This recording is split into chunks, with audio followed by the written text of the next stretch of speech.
வணக்கம். All India radio Chennai.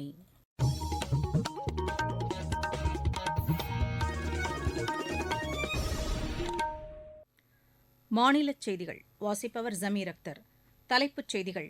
பிரதமர் திரு நரேந்திர மோடி கேரளாவில் இன்று 4000 கோடி ரூபாய் மதிப்பிலான வளர்ச்சித் திட்டப் பணிகளை தொடங்கி வைக்கிறார். உணவு எண்ணெய் இறக்குமதிக்கான வரிச் சலுகை 2025 ஆண்டு மார்ச் மாதம் வரை நீட்டிக்கப்படுவதாக மத்திய நிதியமைச்சகம் அறிவித்துள்ளது.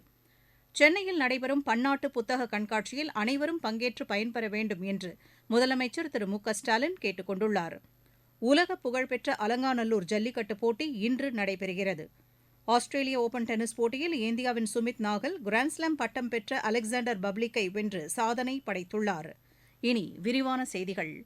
2 நாள் பயணமாக கேரளா சென்றுள்ள பிரதமர் திரு நரேந்திர மோடி இன்று கொச்சியை அடுத்த வெலிங்டன் தீவில் 4000 கோடி ரூபாய் மதிப்பிலான வளர்ச்சித் திட்டப் பணிகளை தொடங்கி வைக்கிறார். ஆந்திர பயணத்தை முடித்துக் கொண்டு நேற்று மாலை கொச்சி வந்த பிரதமரை விமான நிலையத்தில் கேரள மாநில ஆளுநர் திரு ஆரிஃப் முகமது கான், முதலமைச்சர் திரு பினராயி விஜயன், வெளியுறவுத்துறை இணையமைச்சர் திரு முரளிதரன், முன்னாள் மத்திய அமைச்சர் திரு பிரகாஷ் ஜவ்டேகர் உள்ளிட்டோர் வரவேற்றனர். நேற்று மாலை கொச்சியில் பிஜேபி சார்பில் நடைபெற்ற பேரணியிலும் பிரதமர் கலந்து கொண்டார். இன்று குருவாயூர் ஸ்ரீ கிருஷ்ணா ஆலயத்திற்கும் திருச்சூரில் உள்ள திரிபரையார் ஸ்ரீ ராமசுவாமி கோவிலுக்கும் சென்று வழிபடுகிறார். கொச்சியில் பிஜேபி சார்பில் இன்று நடைபெறும் பொதுக்கூட்டத்திலும் பிரதமர் திரு நரேந்திர மோடி உரையாற்றவுள்ளார். சர்க்கரை உற்பத்தியின் போது கிடைக்கும் மொலாசஸ் வெல்லப்பாகிற்கு இன்று முதல் 50% ஏற்றுமதி வரி விதிக்கப்படுகிறது. நிதி அமைச்சகம் இது தொடர்பாக வெளியிட்டுள்ள செய்திக்குறிப்பில், இதன் விநியோகத்தை ஒழுங்குபடுத்தும் நோக்கிலும் உள்ளூர் சந்தை தேவைக்கு தாராளமாக கிடைக்கவும் இந்த நடவடிக்கை எடுக்கப்பட்டுள்ளதாக தெரிவிக்கப்பட்டுள்ளது. உணவு எண்ணெய் மற்றும் சுத்திகரிக்கப்பட்ட உணவு எண்ணெய் இறக்குமதிக்கான வரிச் சலுகை 2025 ஆண்டு மார்ச் மாதம் வரை நீட்டிக்கப்படுவதாகவும் அறிவிக்கப்பட்டுள்ளது.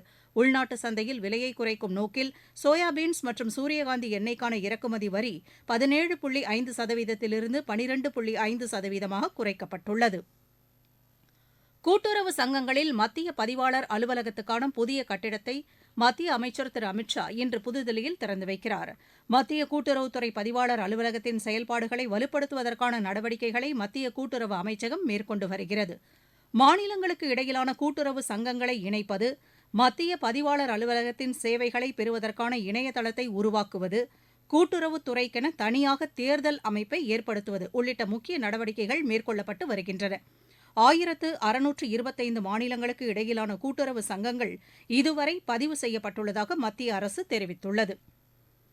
மீன்வளம் மற்றும் மீன் வளர்ப்பு காப்பீட்டுக்கான தேசிய மாநாடு மத்திய மீன்வளத்துறை அமைச்சர் திரு பர்ஷோத்தம் ரூபாலா தலைமையில் இன்று புதுதில்லியில் நடைபெறுகிறது. மீன்வள தொழிலில் ஈடுபட்டுள்ள விவசாயிகள் மற்றும் இத்தொழிலில் ஈடுபட்டுள்ள மற்றவர்களுக்கும் காப்பீட்டு பயன்களை கொண்டுவரும் நோக்கில் இம்மாநாடு நடைபெறவுள்ளது. குழு விபத்து காப்பீடு திட்டத்தின் கீழ் பயனாளிகளுக்கு காப்பீட்டுத் தொகையை அமைச்சர் திரு ரூபாலா வழங்கவுள்ளார். நாடு முழுவதிலும் இருந்து 300க்கும் மேற்பட்டோர் இம்மாநாட்டில் கலந்து கொள்கின்றனர்.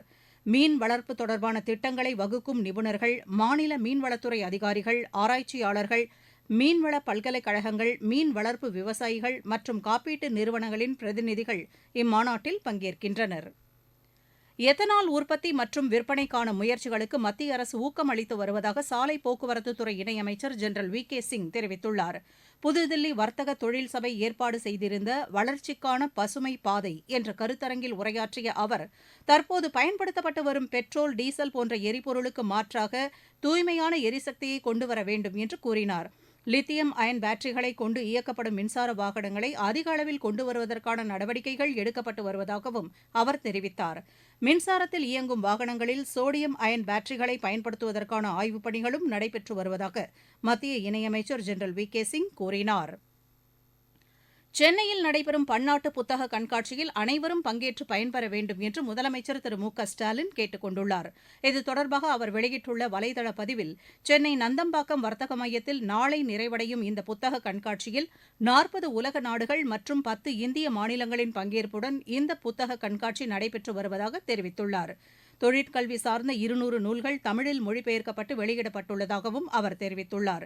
இந்த புத்தக கண்காட்சியை ஒட்டி நடைபெறும் கருத்தரங்குகள், விவாதங்கள் ஆகியவற்றில் மக்கள் பங்கேற்று பயன்பெற வேண்டும் என்றும் முதலமைச்சர் திரு மு க ஸ்டாலின் கேட்டுக் கொண்டுள்ளார். நீங்கள் கேட்டுக்கொண்டிருப்பது ஆல் இண்டியா ரேடியோவின் மாநில செய்தி அறிக்கை. यही समय है, सही समय.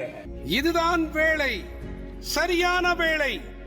ஒவ்வொரு தேசத்தின் வளர்ச்சி பயணத்தின் போதும் தேசம் முன்வந்து புதிய உறுதிப்பாடுகளோடு முன்னேற்ற பாதையிலே பயணிக்கக்கூடிய அற்புதமான ஒரு வேளையும் பிறக்கும். புதிய பாரதத்தின் துவக்கத்தின் இது அமுத காலம். இதுவே கோடானு கோடி நாட்டு மக்களுடைய உறுதிப்பாடாகும். அமுத காலம் 25 ஆண்டுகளுக்கு ஆனது. ஆனால் நாம் நம்முடைய லட்சியங்களை அடைவதற்காக இப்போதிலிருந்தே முனைப்புடன் செயல்பட வேண்டும். भारत को गढ़ने का यही समय है. உலக புகழ்பெற்ற அலங்காநல்லூர் ஜல்லிக்கட்டு போட்டி இன்று நடைபெறுகிறது. இதனை காண அதிகாலை முதலே அலங்காநல்லூரில் ஜல்லிக்கட்டு நடைபெறும் இடத்தில் மக்கள் கூடியுள்ளதாக எமது செய்தியாளர் தெரிவிக்கிறார். உலக புகழ்பெற்ற அலங்காநல்லூர் ஜல்லிக்கட்டு இன்று கோலாகலமாக நடைபெற உள்ளது. ஜல்லிக்கட்டை நேரில் காண அதிகாலை முதலே ஜல்லிக்கட்டு ரசிகர்கள் அலங்காநல்லூரில் குவிந்து வருகின்றனர். அலங்காநல்லூர் ஜல்லிக்கட்டு போட்டியில் பங்கேற்பதற்காக ஆன்லைன் மூலமாக 6099 காளைகளும் 1784 மாடுபிடி வீரர்களும் பதிவு செய்துள்ள நிலையில் இன்று காலை நடைபெறும் மருத்துவ பரிசோதனைக்கு பின்பு களத்தில் விளையாடும் காளைகளுக்கும் மாடுபிடி வீரர்களுக்கும் இறுதியாக தேர்வு செய்யப்பட உள்ளனர். ஜல்லிக்கட்டு போட்டி இன்று காலை 7 மணி அளவில் மாடுபிடி வீரர்களின் உறுதிமொழியுடன் தொடங்கும் நிலையில் போட்டியை இளைஞர் நலன் மற்றும் விளையாட்டு மேம்பாட்டுத்துறை அமைச்சர் திரு உதயநிதி ஸ்டாலின் கொடியசைத்து துவக்கி வைக்கிறார். குறைந்தபட்சம் 10 சுற்றுகளாக நடைபெறும் இந்த ஜல்லிக்கட்டு போட்டியில் பங்கேற்று வெற்றி பெறும் மாடுபிடி வீரர்கள் மற்றும் காளைகளுக்கு தங்க நாணயம், சைக்கிள், பீரோ, கட்டில், மெத்தை, கேஸ் ஸ்டவ், சில்வர் பாத்திரங்கள் உள்ளிட்ட ஏராளமான பரிசுப் பொருட்கள் வழங்கப்பட உள்ளன. மதுரையிலிருந்து எஸ் ரகுராஜா. நாடு முழுவதும் மேற்கொள்ளப்பட்டு வரும் நமது லட்சியம் வளர்ச்சியடைந்த பாரதம் யாத்திரை பொதுமக்களிடையே பெரும் வரவேற்பை பெற்றுள்ளது. மத்திய அரசின் திட்டங்கள் குறித்து விழிப்புணர்வை ஏற்படுத்துவதோடு விடுபட்ட பயனாளிகளுக்கு திட்டங்கள் சென்றடைவதை உறுதி செய்யும் நோக்கில் இந்த யாத்திரை நடத்தப்பட்டு வருகிறது. காஞ்சிபுரம் மாவட்டம் வாலாஜாபாத் ஒன்றியம் பரந்தூர் கிராமத்தில் அஞ்சல் துறை ஏற்பாடு செய்திருந்த விழிப்புணர்வு யாத்திரையின் போது அரசின் நலத்திட்டங்கள் குறித்து எடுத்துரைக்கப்பட்டதாகவும் இது தங்களுக்கு மிகவும் பயனுள்ளதாக அமைந்திருப்பதாகவும் பயனாளி ஒருவர் தெரிவித்தார். காஞ்சிபுரம் மாவட்டம் பரந்தூர் பஞ்சாயத்திலிருந்து பேசுறேங்க. என் பெயர் சுப்பிரமணி. மத்திய அரசாங்கம் மூலியமா தபால் துறையிலிருந்து எங்களுக்கு சில விவசாயத்தை பத்தியும் இன்சூரன்ஸ் பத்தியும் கேஸ் பத்தியும் நம்மளுக்கு தெளிவாக சொன்னாங்க. அது எங்களுக்கு பயனுள்ளதா இருக்குது. நானும் விவசாயம் பண்றேன். எனக்கு ஒரு 6 ஏக்கர் நிலம் இருக்குது. விவசாயம் அவங்க சொன்னதுனால அது மூலியமா ஆள் இல்லா பற்றாக்குறைக்கு செய்யலான்னு இருக்கிறேன். இந்த விழிப்புணர்வு ஏற்படுத்தி கொடுத்த மத்திய அரசாங்கத்துக்கு நன்றி. இருவரிச் செய்திகள். ஏமனில் ஹவுதி தீவிரவாதிகள் கட்டுப்பாட்டில் உள்ள பகுதியில் நேற்று அமெரிக்க ராணுவம் தாக்குதல் நடத்தியுள்ளது. ஜம்மு காஷ்மீரில் தெஹ்ரிக் இ ஹூரியத் அமைப்பை தடை செய்வதற்கான ஆதாரங்களை உறுதி செய்வதற்கு நீதிபதி சச்சின் தத்தா தலைமையில் தீர்ப்பாயம் ஒன்றை மத்திய அரசு அமைத்துள்ளது. திருவிடைமருதூர் அருள்மிகு மகாலிங்க சுவாமி கோவில் தைப்பூச திருவிழா நேற்று கொடியேற்றத்துடன் தொடங்கியது. திருவாரூர் மாவட்டம் மன்னார்குடியில் வேடுபரி உற்சவத்தின் ஒரு பகுதியாக ஸ்ரீ ராஜகோபால சுவாமி குதிரை வாகனத்தில் வீதி உலா நடைபெற்றது. சீர்காழி கடற்கரையோர கிராமங்களில் மீனவர்கள் சார்பில் படகு பொங்கல் விழா நேற்று நடைபெற்றது. திண்டுக்கல் மாவட்டம் பழனியிலும் கன்னியாகுமரி மாவட்டம் செண்பகராமன்புதூரிலும் மாட்டுவண்டி போட்டிகள் நடைபெற்றன. முதுமலை தெப்பக்காடு யானைகள் முகாமில் நடைபெற்ற பொங்கல் விழாவில் யானைகளுக்கு சிறப்பு அறுசுவை உணவுப் பொருட்கள் வழங்கப்பட்டன. விளையாட்டுச் செய்திகள். ஆஸ்திரேலிய ஓபன் டென்னிஸ் போட்டியின் இந்தியாவின் சுமித் நாகல் கிராண்ட்ஸ்லாம் பட்டம் பெற்ற அலெக்சாண்டர் பப்ளிக்கை வென்று சாதனை படைத்துள்ளார்.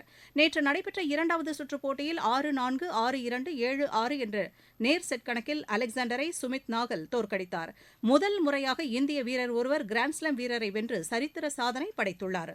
சர்வதேச ஹாக்கி ஃபெடரேஷன் கோப்பை அரையிறுதிப் போட்டிக்கு இந்தியா தகுதி பெற்றுள்ளது.